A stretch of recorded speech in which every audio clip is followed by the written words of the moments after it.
চলো একটু দেখে নেওয়া যাক সরস্বতী পুজোয় কি কি করলাম, কোথায় কোথায় গেলাম। ব্যাকগ্রাউন্ড ইগনোর করো, here is my final look. এখন আমি জানি না আমি কোথায় যাবো, কি করবো না করবো, তো চলো যাওয়া যাক। কেমন লাগছে অবশ্যই জানিও। তো চলে এসেছি আমাদের মাঝে আমাদের টোনাটুনি। এবারে আমরা যাবো একটু ঘুরতে। প্রথমে চলে গেছি আমরা গভর্নমেন্ট কলেজে। কি যে বলি বন্ধুগণের, সরস্বতী পুজো এমনি পুজো আসলে মনটা একেবারে ভাঙিয়া চুইটা সুর মারাইয়া যায়। রাস্তায় বেরোলে এত কাপ প্লেট ঘুরে বেড়ায়, আই মিন কাপল গাইস কাপল। সে যেদিকে তাকাচ্ছি সেদিকে দেখি এখনের পিছনে আরেকখান।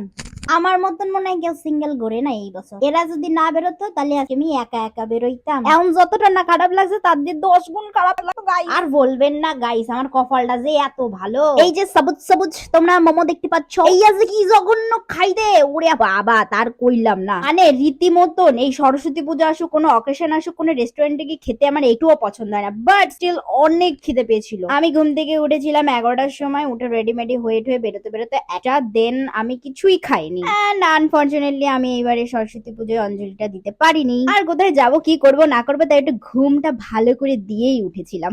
স্যুপটা তো পাতে নেওয়ার মতন যায় নাই। প্রথমত এই ক্যাফেটা আসা একটাই কারণ, কারণ এই ক্যাফেটার খাবারগুলো খুবই ভালো হতো। কি আর কপাল, আমার ফাটা কপাল। এইবারে একটু ফটো মটো শুট করতে হবে। পাশে গাইস এত সুন্দর সর্ষে ক্ষেত, মানে একটু জায়গা নাই রীতিমতন। এত ভিড় এত ভিড়, মানে ফটো তোলার জন্য এত ভিড়, একটু জায়গা নাই। কিছুটা দূরে গিয়ে একটা জায়গায় একটু ফাঁকা পেয়ে 4-5-6 রকমের ফটো মটো তুলে ঠুলে নিছি মোটামুটি। যাই হোক, এই ছিল আমার ছোট্ট একটা সরস্বতী পুজো ব্লগ। ভালো লাগলে লাইক কমেন্ট শেয়ার করে আমার পাশে থাকবেন। বাই।